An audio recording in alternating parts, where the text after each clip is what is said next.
자, 우리 건축법의 이제 기초 강의 두 번째 시간입니다.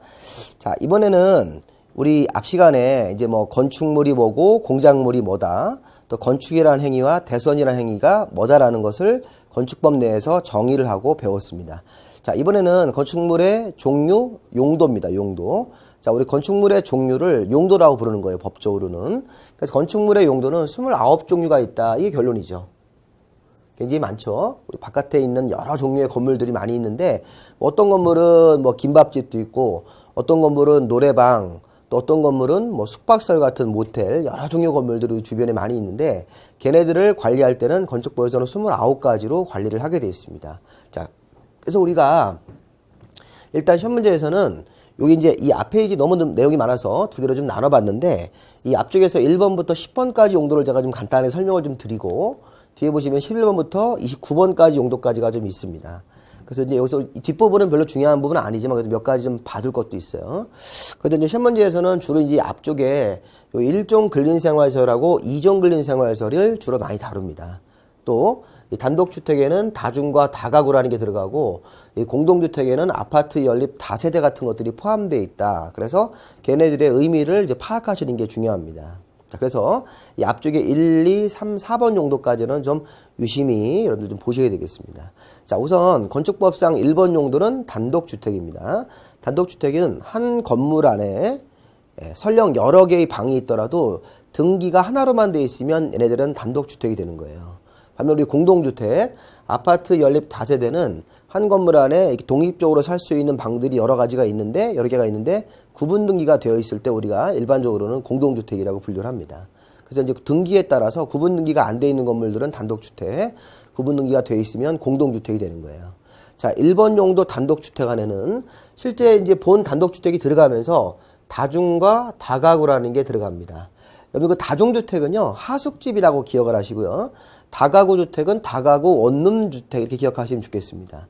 자, 우리 다중주택 하숙집은요, 이 조건이 사실 조금 있는데, 다중주택은요, 이 조건이 주택으로 쓰는 층이 3계층, 주택으로 쓰는 층이 3계층 이하로 지셔야 되고, 그 다음에 이게 독립된 주거, 독립적으로 주거 생활하지 않아야 됩니다. 이게 무슨 얘기냐면 공동취사. 자, 우리 욕실은, 이게 우리 씻을 수 있는 욕실은 방마다 있지만, 취사를 공동으로 하셔야 돼요.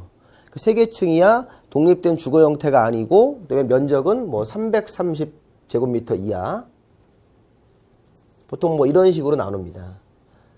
자, 그럼 우리 하숙집은요. 하숙집 같은 거는 주택으로 쓰는 층을 3개 이하로 짓고, 자, 우리 밥을 같이 해서 먹죠. 공동취사니까. 그리고 뭐 면적은 330 이하. 또 학생 직장인이 장기간 거주할 수 있게 방은 구분되어 있습니다. 이렇게. 자, 이게 다중주택이에요. 다중주택은 제일 중요한 게 뭐냐면 하숙집을 생각하시면서, 하숙집은 3계층 주택으로 쓰는 층을 3개 정도 이하로 맞추시고, 그 다음에 면적은 뭐 330 이하고 주택으로 쓰는 면적이 독립된 주거 형태가 아니어야 된다고요. 그래서 이게 바로 이제 공동취사가 되는 겁니다. 이렇게 해서 우리가 다중주택을 하숙집 형태로 기억하시면 되겠고, 자, 다가구 주택은 다가구 원룸입니다. 자, 우리 다가구 원룸은 잘 보시면, 자, 우리 다가구 원룸 같은 경우는 우리 대학교 앞에 다가구 원룸 같은 것들이 있지 않습니까? 다가구 원룸도 아까 우리 다중처럼 주택으로 쓰는 층을 3계층 이하입니다. 자, 3층 이하가 아닙니다. 주택으로 쓰는 층을 3계층 이하로 지시면 돼요. 근데 이거는 다가구는 다중과 다르게 이건 독립적으로 주거가 가능합니다. 그래서 이거는 개별 취사가 가능한 구조. 아까 다중주택은 독립적으로 주거 생활이 안 되기 때문에 공동 취사. 근데 이게 다중주택은, 그런데 다가구 주택은 이제 원룸 주택이니까 우리 이제 개별적으로 자취하면서 독립적으로 취사를 할 수 있다는 겁니다. 그리고 3계층이야 주택으로 쓰는 면적은 660제곱미터, 요거 이하가 되는 거예요. 이렇게. 그리고 이제 19세대 이하, 이렇게 들어가는 겁니다. 자, 그래서 이 다가구 주택도 독립적으로 주거 생활하면서 방이 여러 개가 있고 3계층이야 660 이하인데 얘네들이 구분 등기가 안 돼 있어요. 우리 그 다가구 원룸은 구분 등기 안 돼 있기 때문에 얘네들이 어쩔 수 없이 다가구 주택도 단독으로 가는 거예요. 그러니까 다중과 다가구는, 다중주택은 하숙집 구조, 다가구는 우리 대학교 앞에 있는 4층짜리 원룸인데 1층은 주차장 쓰니까 주택으로 쓰는 층은 3계층 이하가 나오겠죠. 4층짜리 건물인데 1층은 주차장. 그럼 2, 3, 4 이렇게 주거용으로 쓰는 그런 형태의 구조가 다가구 원룸이 되는 거예요. 다가구 원룸은 단독주택이다. 201호, 202호가 개별 등기 안 돼 있기 때문에. 자, 그 다음에 우리 이제 공동주택 중에서 이제 아파트 연립 다세대를 좀 봐야 되겠죠. 자, 우리가 아파트 연립 다세대 요 세 가지는 기본적으로 개별 호수마다 개별 구분 등기가 돼 있습니다. 공동주택이 되는 거죠. 기숙사는 참고로 보시고. 자, 우리 아파트는 다른 조건이 없어요. 주택으로 쓰는 층이 5개 층 이상. 주택으로 쓰는 층이 5개 층 이상으로 올라가면 무조건 아파트가 되는 거예요. 자, 한 건물 안에 뭐 주상복합 섞여 있어도 상관없습니다. 주택으로 쓰는 층수가 5개, 6개 이렇게 5개 이상으로만 올라가 있으면 다 이거는 공동주택 중에서 아파트가 되는 겁니다. 자, 반면에 우리가 이제 연립이나 다세대는 주택으로 쓰는 층은 4개 층 이하예요. 이렇게 4개 층 이하. 네, 요거 다세대도 주택으로 쓰는 층이 4개 층 이하입니다. 차이점은 다세대는 주택으로 쓰는 층이 4개 층 이하인데 주택으로 쓰는 면적에 한 개 동에서 주택으로 쓰는 면적이 660제곱미터 이하가 되는 거고, 그 다음에 이제 연립은 660 초과가 되는 거죠. 이렇게. 그래서 우리가 이제 보통 실무 가면 연립이나 우리가 다세대 주택 같은 경우는 빌라라고 그래요.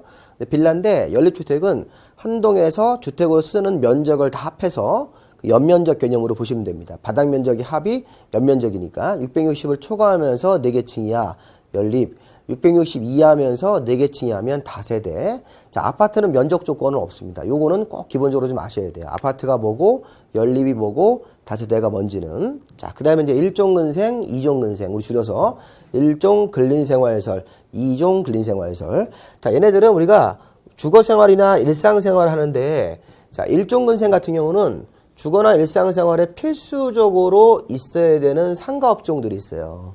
그 다음에 2종 근생은 주거생활하는 데 있으면 이거는 도움이 되는 거. 있으면 도움이 된다. 예를 들어서 우리 뭐 극장 같은 거 있죠. 극장.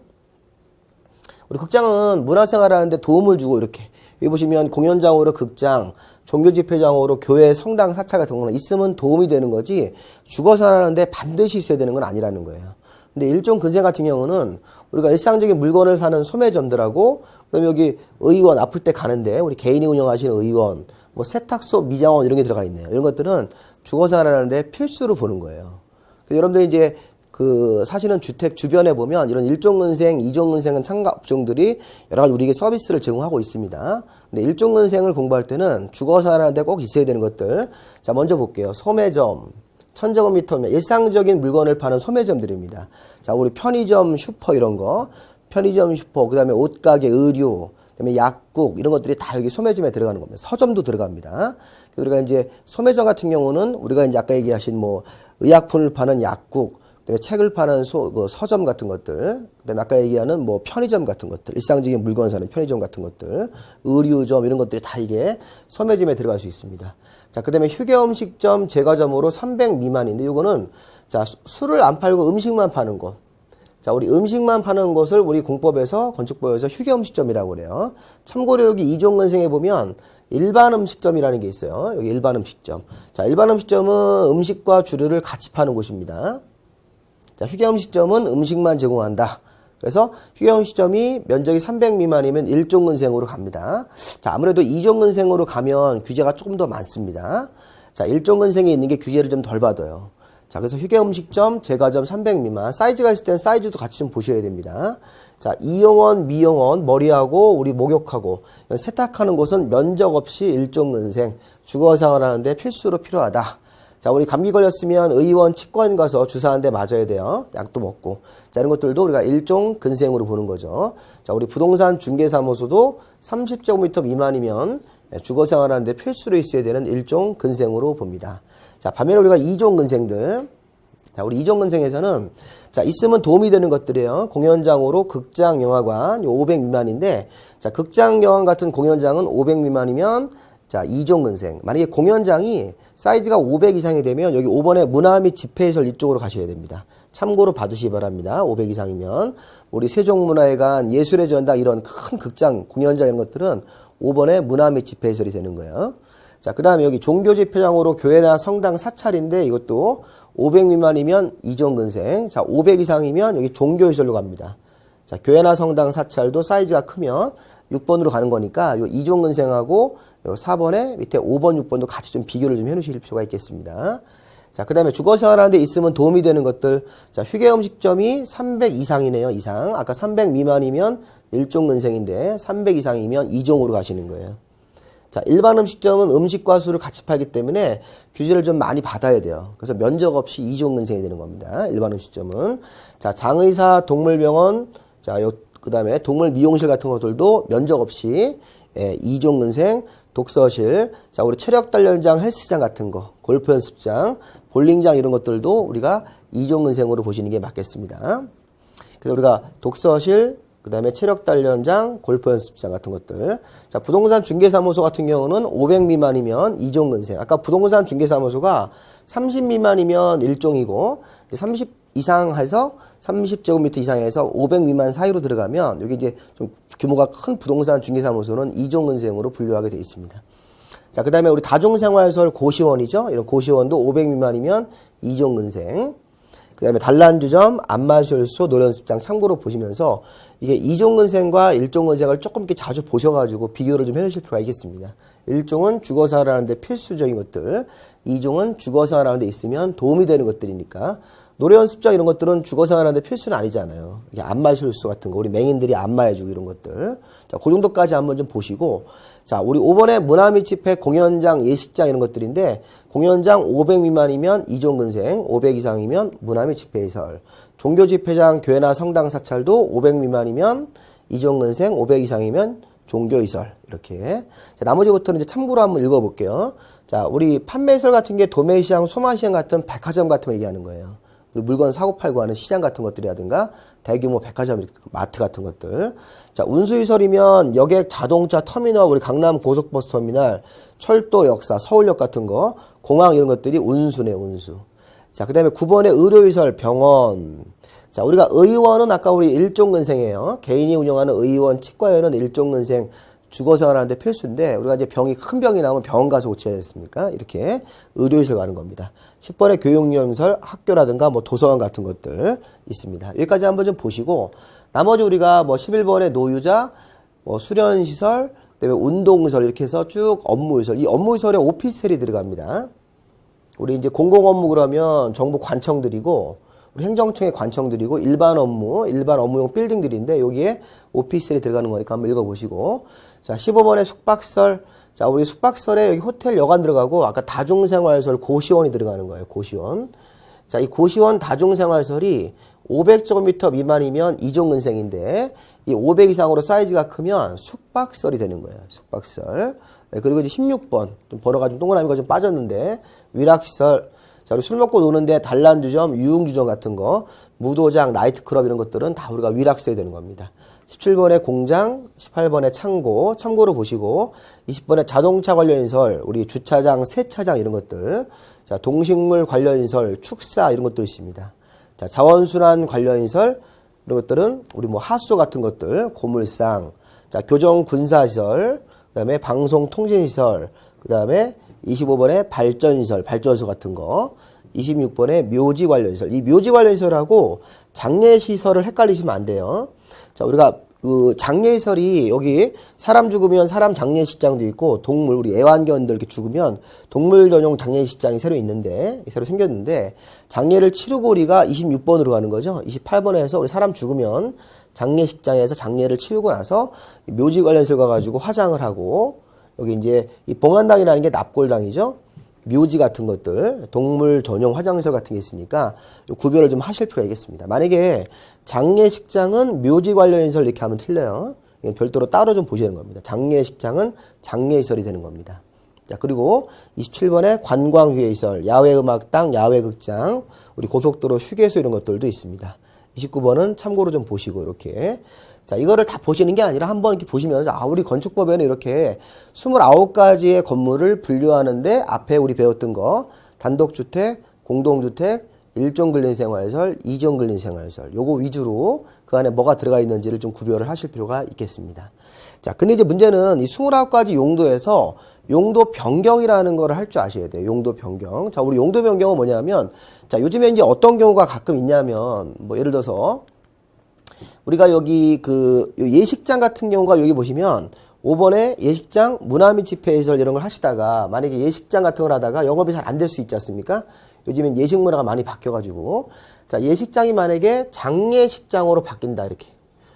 네, 그럼 아까 이게 용도 번호가 장례식장은 아까 우리 몇 번 했었나요? 그 뒤쪽에서 장례식장은 이쪽 28번 용도라고요. 28번. 다시 앞으로 가셔서 그리고 여기 예식장 같은 경우는 여기 5번에 문화 및 집회잖아요. 그럼 이게 5번 용도가 28번 용도로 용도 변경이라는 작업을 하셔야 된다고요. 법적으로.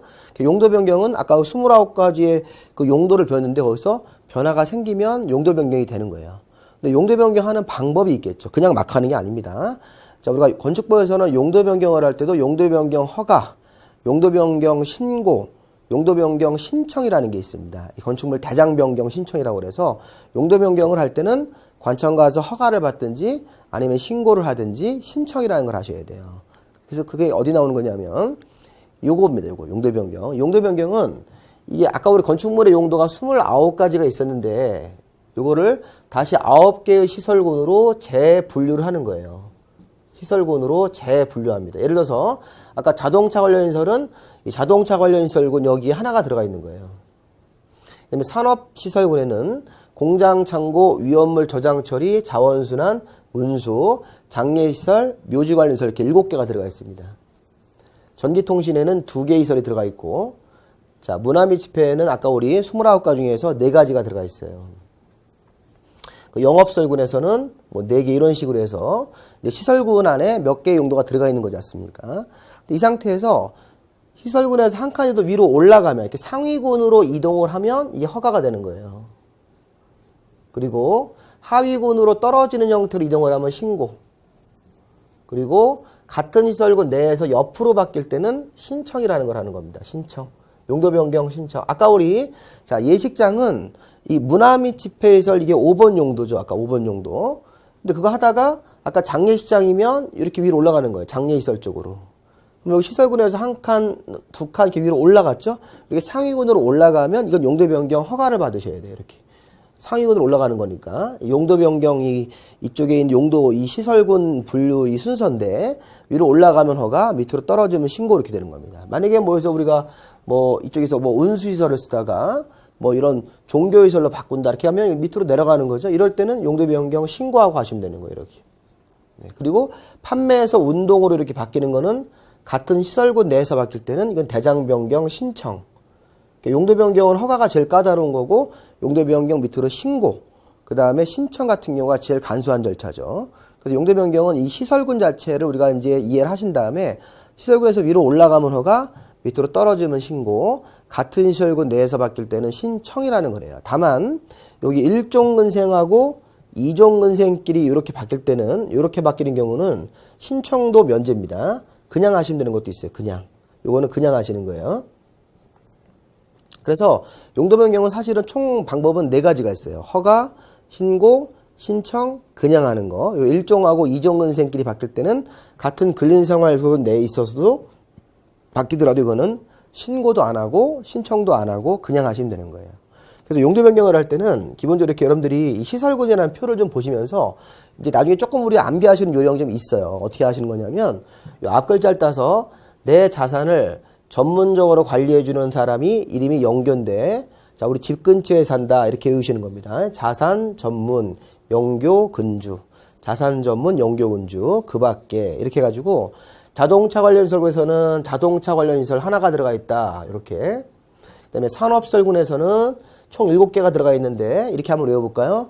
자 공장 창고에서 위험물을 자원순환시설로 운수하다가 교통사고로 죽어서 장례식장 갔다가 묘지 가서 묻혔다 이렇게 외우시는 거예요. 공장 창고에서 위험물을 꺼내 자원순환시설로 운수하다가 자 장례식장 들렸다가 묘지 가서 묻혔다 그렇게 한번 연습해 보시고 자 전기통신에는 뭐 2개니까 참고로 보시고 여기 문화 및 집회에는 4개 자 앞글자로 문종 위관 이렇게 자 외우실 때는 문종관씨가 위가 아프다 이렇게 문종관씨, 문종관, 위 이렇게 외우는 거예요. 그다음 영업설군에서는 4개. 자, 판, 운, 숙시. 자, 우리 이제 영업을 잘 하시는 분이 판은숙 씨인데 돈 많이 모으려고 여기 이종근생 중에서 고시원 살고 있다. 이렇게 외우시는 거예요. 그래서 우리 판은숙 씨는 이종근생 중에서 고시원 산다. 그 다음에 판은숙 씨, 여기 위에 문종관 씨 있죠. 판은숙 씨 위에는 문종관 씨라는 사람도 있어요. 그래서 보시면 판은숙 씨 위에 문종관 씨가 있으니까 외우실 때 문종위관, 판은숙, 이종근생 중에서 고시원, 다중생활 살고 있다. 뭐 이런 식으로. 자, 의료복지에는 5가지가 있죠. 자, 의료 교육을 위해서 노유자들을 수련시설로 보내서 야영을 시킨다. 이런 식으로 연습을 자꾸 하실 거예요. 저랑 같이. 나머지 부분들은 참고로 한번 이렇게 보시기 바랍니다. 자, 우리 용도 변경 배웠습니다. 자, 건축법상 29가지 용도가 있고 29가지 용도를 다시 이렇게 9가지로 재분류를 해서 위로 올라가면 허가, 밑으로 떨어지면 신고, 그 다음에 같은 시설군 내에서 바뀔 때는 신청, 근데 1종과 2종 근생끼리 바뀔 때는 신청도 안 한다. 요 개념을 잘 세우시고요.